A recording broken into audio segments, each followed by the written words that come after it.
Everyone. Good morning. It's so nice to be here with all of you. And I'm so glad that I've gotten to know Rise over the last month or so and a little bit before that.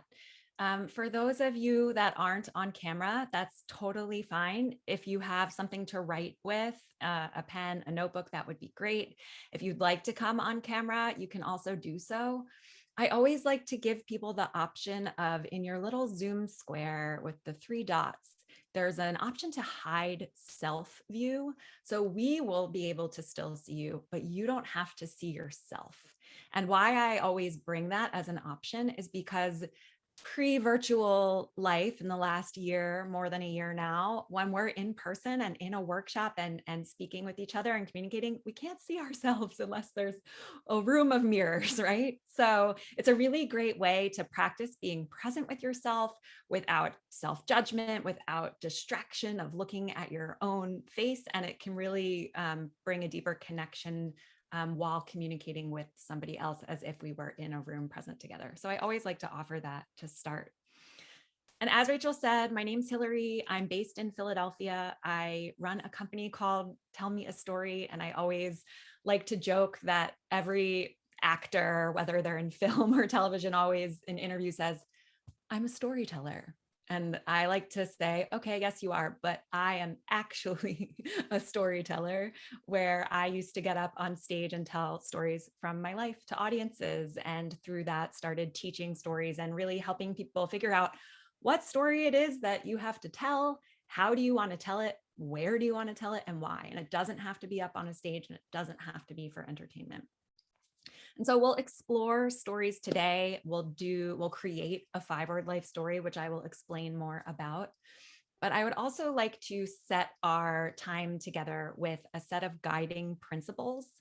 And these are guiding principles that I always use in all of the work that I do. And they are pulled from a book called Emergent Strategy by Adrienne Maree Brown. And I'll make sure to paste them in the chat as well once I read them out loud.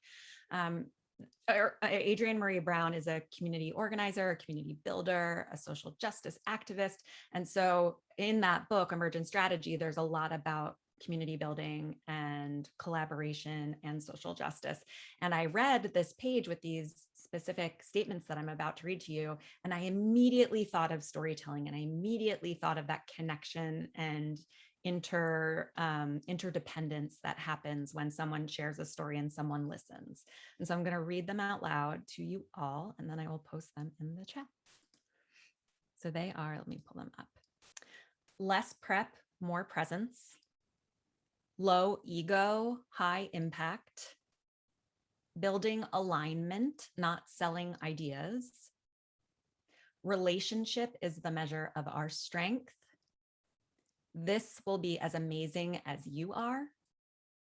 Trust your own work and each other. So I will go ahead and paste them in the chat. And as you see them in the chat, you are welcome to come off mute and share out loud if there's one or two that really resonate with you, especially when it comes to explaining to people who you are and sharing stories. Or you're also welcome to share in the chat, like which one or two resonate with you the most. Today, the one that resonates with me the most is this will be as amazing as you are. As I always get nervous coming into new groups, even though I'm so passionate about what I do and I know what I'm talking about, but that little voice of self-doubt, if I can say this will be as amazing as you are, it can go away. Would anyone else like to share either out loud or in the chat?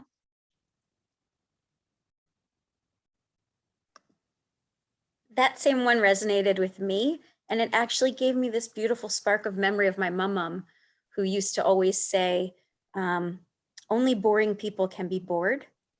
And it's different, but it's the same. It's like what you bring is what will be. And I love that idea. I love that interpretation. And I love that there can be so many interpretations of these principles and that they spark stories as well. Would anyone else like to share out loud? Sure, I will. Two of them actually, less prep, more presence, and felt aligned also with trust your own work and each other.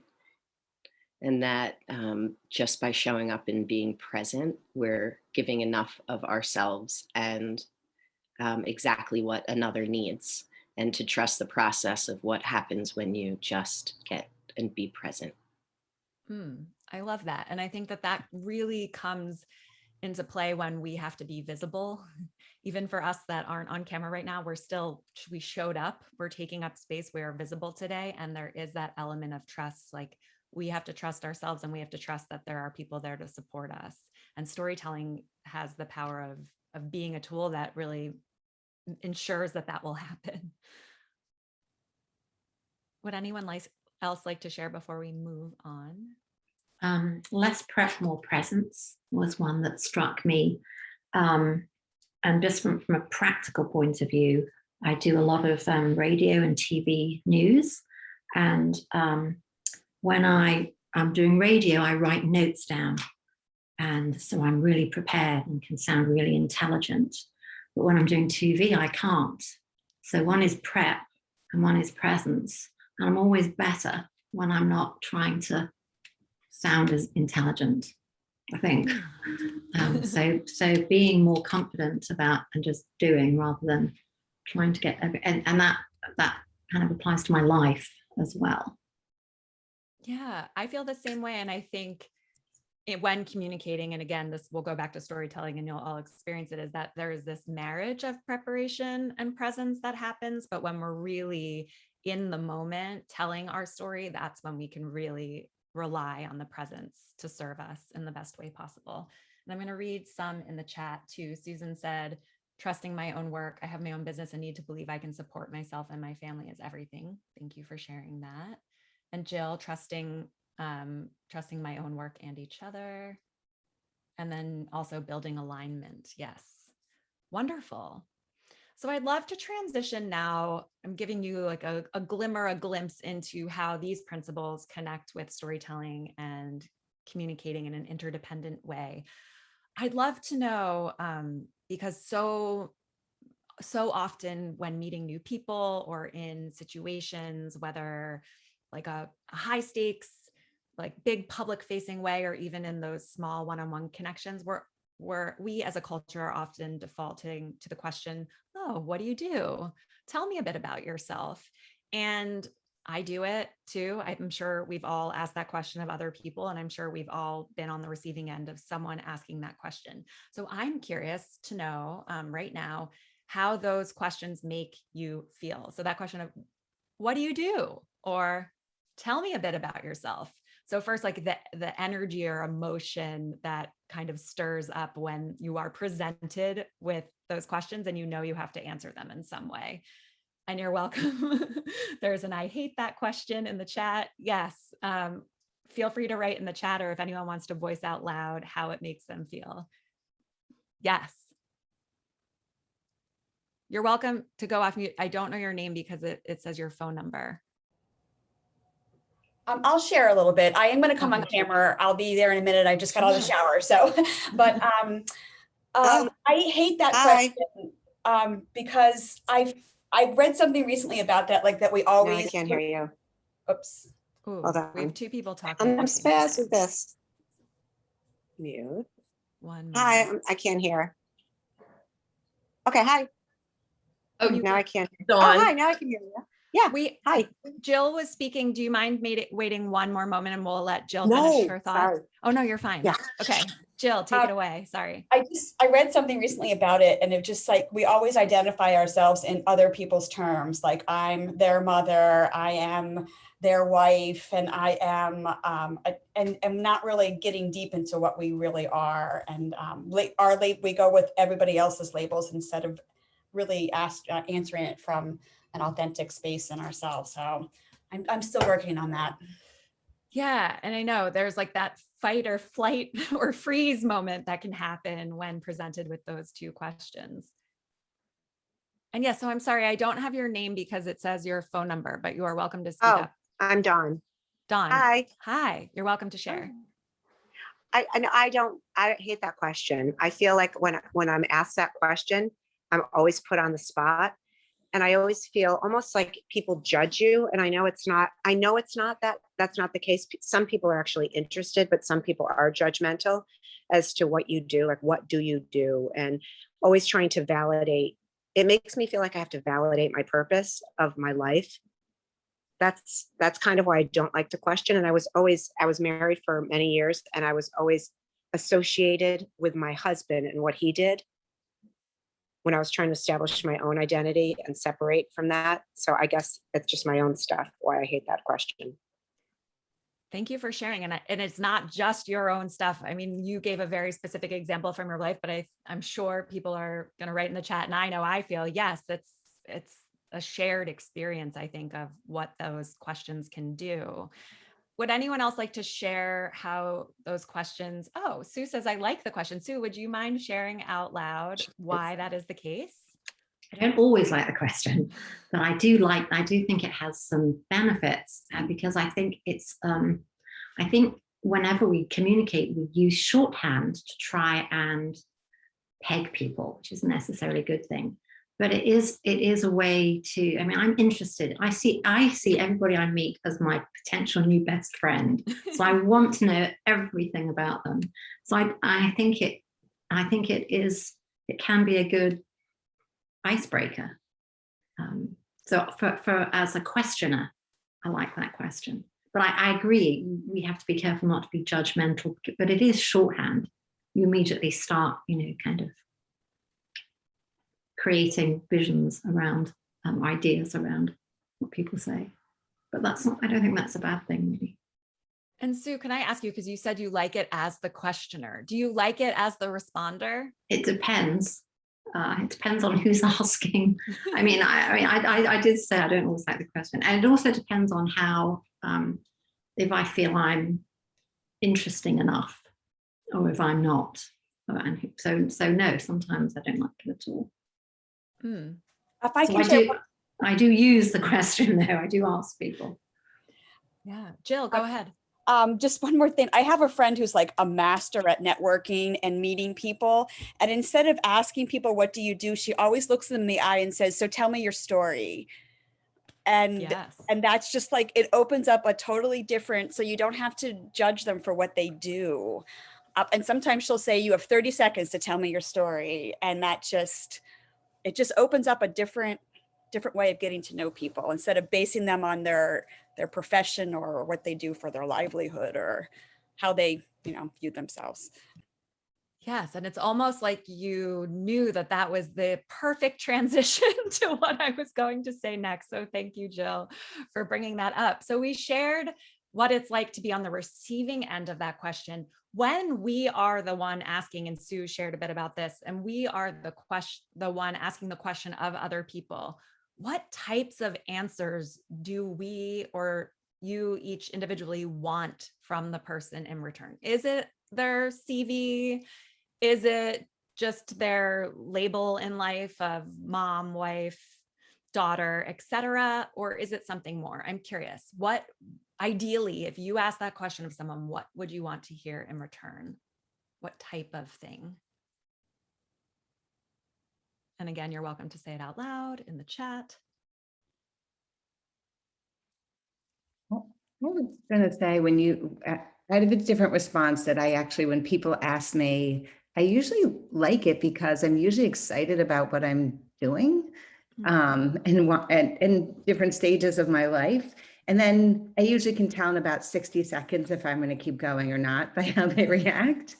And it's not like I always stay comfortable and excited, but initially it's like this question. So, but your question about, what am I asking if I say, tell me something about yourself? I want to hear what they're excited about. I just want to hear their passion so that I can get excited about it too, or maybe support them in it, or yeah. Yeah. So like hearing what they're passionate about, what drives them, their purpose. Anybody else? What do you want to hear when asking that question of other people? I like to hear what they've been through, like what were some of their defining moments in their life that led them to where they are and who they are today. I love that. And Jill is saying what matters to you. Yeah, absolutely. Would anyone else like to share either how they feel being on the receiving end or what they want of the other person? Melissa, go ahead. I think when I'm asking, I'm looking for like a flavor. I think, as some people said, it is this shorthand almost. It's like looking to see, like, is there a connection here? Is there something that feels either familiar to me, like depending on the context, of course, but in like a social context, probably I'm looking to see like almost like a vibe based on what I'm getting from them, but also the energy and all of the unspoken things that come with it sometimes. Yeah. More so than wondering specifically about like their job and how many years they've been doing. Right. So we crave connection as human beings, and maybe it's we need that shorthand to quickly make sense of the person in the context of who we are, to understand them better, and maybe to continue a conversation. And so, again, that can feel really exciting and liberating for some people that are answering. And for others, it feels like, oh no, but this isn't fully me. I don't want to be judged. I don't want to be misunderstood. So there's that whole gamut of things that can happen in when asked those questions. I definitely used to be somebody that really froze when presented with that. What do you do? Or tell me a bit about yourself. And I would either like rattle off at a time in my life when I had like 7 different jobs, but it really wasn't my purpose, what I was doing. And I would just make jokes of all of it and ramble until like I couldn't allow the person to interrupt me or say anything. And I never felt like I left those conversations like feeling like I fully articulated who I was or what I believed in. And then it made me confused even for myself, like, well, who am I? What is it that I want to share with people? And so over the course of the work that I have been doing in telling my own stories and helping other people tell their stories and bring them to life in some way, is I've really explored the idea of storytelling and how it's connected with our identity, especially when we're sharing our own stories from our life. And I see it as like a 3-pronged storytelling has like 3 prongs that connect us with our stories to identity. And it's the stories we tell ourselves, it's the stories other people tell about us, and then it's the stories we choose to tell other people about us. So I'll say them again. The stories we tell ourselves, the stories other people tell about us, and the stories we choose to tell other people about us. So when I say that, what is your initial response, either out loud or in the chat? Rachel says, yes, yes, yes. Do you want to expand upon that, Rachel? I just love that perspective. And I think there's a lot there. Thanks. Yeah. So I see with those 3 prongs that link storytelling to identity, I see that 3rd prong, the stories we choose to tell other people about us, as the buried treasure, the one that often gets overlooked for focusing too much on the stories we tell ourselves or focusing too much on the stories other people tell about us. But what happens when we can go through I always envision it as a Rolodex, very 80s, a Rolodex of memories from our lives. And we go through and we choose, what are these life experiences that I so passionately want to share with other people because I want them to know who I am. This is how I can express who I am, my purpose, what I do, what I stand for, all of those things. And I can choose how I share that. I can choose my answer to tell me a bit about yourself, and I can put some intention behind it and some storytelling behind it. So that is what we are going to do today. It is a big task. We are going to take it we're going to start with one small step of that. And that is an exercise that I call the 5-word life story. So I will give you the instructions to do this. You should have something to write with on hand. A notebook and a pen is great. I'm going to give instructions that might feel too big or too vague. I will allow you to ask questions if you need clarification, but chances are I will say, sure. Which means there's no wrong way to do this. There's no way that I'm looking for you to do this. I want you to interpret the instructions in your own way. So I'll give you the instructions to do the exercise. You'll do it for 5 minutes. You'll have 5 minutes to do the exercise. I do ask that you refrain from sharing your 5 words that you come up with. Don't put them in the chat. Don't say them out loud, because you will have opportunity to share, but I want you to keep it to yourself until I say we're going to move on to the sharing portion. So this exercise, again, pen, paper, what you're going to do is you have 5 minutes to choose 5 words that you feel encapsulate your life up until this day, April 24th, 2021. And I encourage you to go beyond descriptor words, go beyond adjectives. You can use places, people, things, action words. Some people like to take liberties with hyphenated words. That's okay. But you are going to choose 5 words that encapsulate your life up to this day, April 24th, 2021. Focus on the stories you choose to tell other people about yourself, and worry less about the story you're telling yourself, worry less about the stories other people tell about you. Now, you'll have 5 minutes to do this. So to get to those 5 words, you are welcome to do any sort of creative brainstorming. I like to word dump. So I'll write like 20 words really fast and then go through and circle the ones that feel really resonant for me today, like in the present moment. Some people draw pictures. Some people make a timeline of dates. Some people leave a creative space blank and they just know intuitively what those 5 words are today. So those are the instructions. Any questions before we go off to do this for 5 minutes? Oh, Rachel, can they be 2 words in one, like a phrase? Sure, it's up to you. Can you put the directions in the chat? Just because I think Yes, a couple of people jumped on and off. absolutely. Thank you. I will, let's put the 5 minutes on the clock now, and then I'll also type them into the chat. So you'll have like 5 minutes and 15 seconds, most likely. Great. Okay, I'm going to put the instructions in the chat. So your job again, 5-word life story, and the instructions will go in the chat.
You have about 2 minutes left.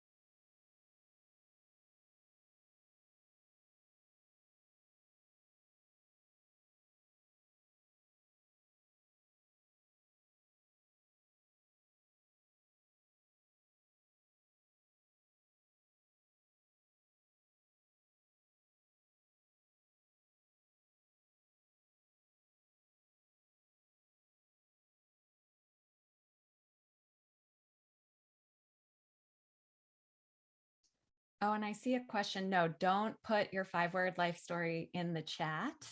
Save it. I will give you instructions about how we're going to share them in a moment, but keep it to yourself for the next minute. And I will tell you when time is up, but you have about 1 minute.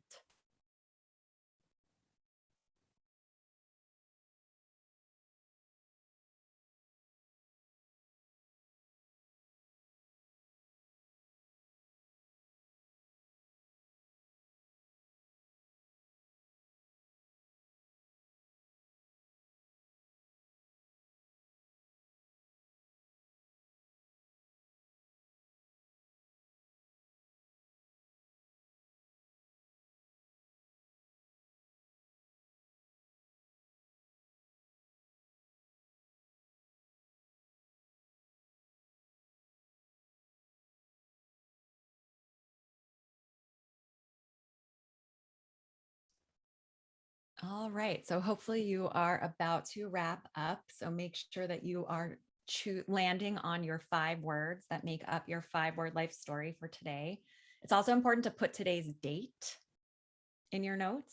You can even timestamp it as it's 10:30 a.m. So this is your 5-word life story at 10:30 a.m. on Saturday, April 24th. And I'll talk a little bit more about how you can do this exercise again in a little while. So what I would love to do now is we are going to move into pairs in breakout rooms. And you will have about 10 minutes in that breakout room. Your instructions are as follows. One person will choose to go first. That person will read their 5-word life story, and I'll model mine just so you have an example in a moment. You'll read your 5-word life story and then stop. That's it. You can only say the 5 words. You can't launch into a reason why, an explanation, anything. Just voice your 5-word life story out loud and stop. The next person, the second person in the pair, will voice their 5-word life story out loud. No extra words, no stories, no apologies, no judgments, anything, just the 5 words. Then you'll stop. And then you'll have a conversation about it. So you'll have a conversation about what was the experience crafting the 5-word life story? What was the experience as the listener in hearing those 5 words? And let the conversation continue. And if you ask questions and details and want to share stories after that, that is okay. But it's really important to, in the beginning, share your 5-word life story, stop. The other person shares their 5-word life story, stop. And then you can have a conversation around it. Any questions? Okay, so I will read mine first out loud just so that you can hear an example of reading it without any extra stuff happening to it. Boldly, certain, leaping, out loud, home. Okay. So what I would love to do in this last bit of time is, well, you will have opportunity if you would like to voice your 5-word life story out loud to everybody. But before we get there, I'm curious, what was the experience like just sharing your 5-word life story in a pair and hearing someone else's? And then what kind of conversation blossomed from there? I would love to hear any sort of response to what your experience was like. So really quick, I'm sorry I can't show my face. That's okay. I'm Clarissa, and I was with Melissa, and a lot of this similar experiences of words resonated with both of us, and that was a nice way to support each other and also say it's okay too. Great. Thanks so much for sharing that. I had the same experience, and it's also so nice through Rise. Like, I've been in a couple breakout rooms with Susan since this has started, and I just can't wait to see her in person and just given the opportunity to make relationships virtually during all of this. But yeah, it's really nice just to connect with people. Yeah, and share our absolutely. stories. Great. Anyone else want to share the experience, sharing your story, listening to it, the conversation that occurred because of it? Carol, will. were you raising your hand? Or Dawn? I will. Yeah, I Cool. spoke with Sue. And once again, usually with the breakout rooms, we always find some type of connection with whoever we're breaking out with. And Sue and I had a lot of similarities, different, but similar. And I figured out why I don't like that question. What do you do? It was great. What So can you thank you. share can you share what you figured out, what your aha was? Well, the aha when Sue, I hope it's okay if I share this, when we felt that we were being defined or not belittled, but allowing ourselves to be shrunken down by the person that we were with, whether married or in a relationship with, that made us feel less than ourselves, or felt that people really didn't care about us rather than the person that we were with. And we had that common. Thank you. Yeah, it really, that stories other people tell about us can really impact that story, the story we tell ourselves. And then we forget that we can share who we really are. It's harder to even figure that out. And what's so exciting too is when we have this story that we want to voice out loud to other people, the stories that we tell ourselves start to support us. And then the stories that other people tell about us start to support us as well, because they're really listening to what we have to share and what story we want to tell. So thank you for sharing. Thank you. That. Thanks. Carol, I can go just ahead. add to that conversation. Oh. We had in some ways, we had very different reasons for getting to that same place, where the expression I used was, I felt like I was a footnote to my partner's life. And I think Dawn had that experience too, where we both knew we had much more to offer, but it was being eclipsed by our letting other people, kind of define us that way. And that we're both very outward-going people, and yet we both allowed other people, or ourselves, to allow other people to kind of marginalize us in terms of being valuable, or interesting, or intelligent. That was really interesting to me. Thank you for sharing that, both your experience and then also that was a shared experience. I think that's really helpful for everyone to hear. And Carol, what would you like to share? Well, full disclosure, Hillary was my partner, so she's probably a professional listener. But my experience was that, in general, I get nervous when asked that question, because it's a complicated answer. And I was surprised that 5 minutes it felt longer than I thought it would. And the feeling of having 5 minutes actually calmed me down, because I felt like it was the time to put words and adjectives and explanations in between the words that I chose. And I was surprised how much I could express in such a short time. And I felt very satisfied that I was listened to, heard, and that I expressed what I wanted to express about myself, as opposed to saying, I am a blank, I am a this, I am a that. I was able to really say who I was. I was surprised. I think you got it really, from my, I thought I was rushing, but I got it all out. I did get it. And it also allowed me to ask questions like about words and wanting to know more of Carol's story. Absolutely. So would anyone like to voice their 5-word life story out loud to the whole group? And again, you simply say the 5 words. You don't have to give any, I actually prefer if you don't give any context or any sort of extra backstory or anything, but just so that we can hear them collectively. And it's not a requirement to share, but would anyone like to share? Carol, go ahead. Adventurer, educator, collaborator, movement advisor, and podcaster. Thank you. Anyone else? Melissa. Fear of roller coasters, travel, marriage and motherhood, hurricane, light emerging. Love it. Anyone else? I'll give you mine. English, lawyer, motherhood, contentment, and guilt. Thank you. Anyone else? Go. Ray. My words: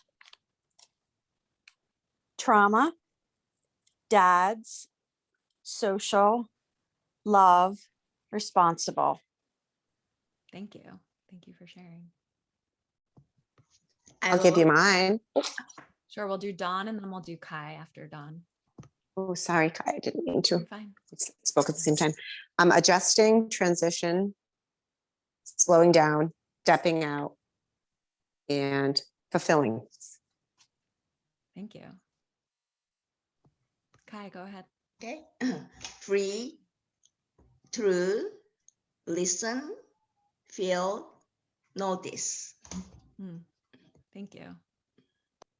Anyone else?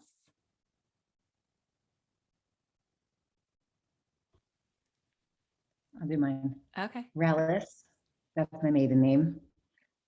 Choose love, girls, health, value / values. Thank you. Well, I have to share mine too. I love how everyone wanted to share.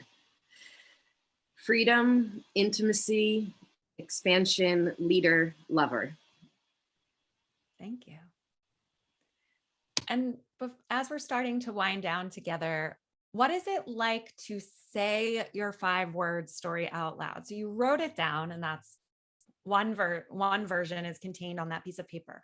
But what happens when you say those 5 words out loud and you're not allowed to say anything else? I'm curious what that experience feels like. I didn't feel very good because it sort of brings us back to where we were, which is where every time I use one of those words, I think of all the associations that go with that, and how the impressions, and how, you know, not judgmental in a negative way necessarily, but the whole, you know, kind of what we think about one another now based on 5 words. So that troubled me. Not being able to explain, I guess, has troubled me. I see. But do you like the 5 words that you landed on today? And do you feel like they're serving you today as your 5-word life story? I mean, they're serving me in the sense that I know that they answered the question for me, that they're part of who I am. Mm-hmm. And I'm sure other people experience this as a listener. It doesn't sound negative, and it doesn't sound like I'm not thinking negatively or sadly, or all the things that you're like, oh, well, I don't know how I feel. I don't know if I like how I said this out loud because I want to know what the other person thinks. So that was why I asked if it felt at least powerful, or like you have ownership over those words that you chose today. Yeah, I think I do. Yeah. They're not necessarily good words, but I definitely have ownership over guilt. Absolutely. But I'm not sure that it's a great thing, but it's good to have the ownership though. Yeah. Sorry, right now I'm guilty for talking too much. So I'm just going to. You're not talking too much. And I think the other thing is, in voicing them out loud, what are all of the stories now that are contained within those 5 words? Because yes, we can create a 5-word life story, and we have these 5 words, but there's stories that we can choose to tell within those 5 words that connect those 5 words together. And so perhaps it's even about, okay, now that I have this 5-word life story, what stories live within there that I really want to tell? And that is very valuable. Definitely. Yeah. Great. And Carol said, it felt empowering to specify and became more curious of others here today. Like it's just the beginning. Yes, absolutely. And so that's a wonderful transition as well. So now you have this 5-word life story. I highly recommend you do this exercise again. You don't have to do it later today, but if you want, you can. If you want to wait a couple of days, I did it once 30 days in a row just to see what would happen. I don't know if I necessarily recommend that, but this is an exercise that it's a living story. You can revisit it. Sometimes you'll get the same words. Sometimes you'll get completely different words. They're all your stories. And if you want to keep tabs on all of them, you can. Like today I had the word leaping. I tend to land on that word almost every single time I do this exercise. And I don't really know why. I mean, I know the stories I can tell that connect me to that word, but I don't know why it keeps coming back. It's just meant to be a part of my life story as I do this exercise. So you'll be able to continue doing this exercise. There's a PDF that you can use if you would like, that just has like a creative space and a place to put the 5 words. I will share that in the chat in a moment, and also make sure that Rachel and Tammy have it so they can give it to you as well if you would like. And the great thing about Rise is now you have this shared language, and you can continue to share your 5-word life stories with each other within this community. And then when you go out into the world and you're presented with that, who are you? What do you do? Tell me a bit about yourself question. It might feel a bit awkward to then just launch into 5 words without context, but you can start to explore the stories that live within each of those 5 words. And so that's what I encourage you all to do next, is some brainstorming of, okay, what are the stories that live within this 5-word life story that I want to share about myself with other people? And so I will also share a link in the chat where you can get a PDF of 30 story prompts. So if you want to get started all at once and you want 30 story prompts to choose from, I'll share the link to that in the chat as well. And since we have 5 minutes left together, I'm happy to answer any last questions before we close out today. Or if anyone wants to share final observations or reflections as well.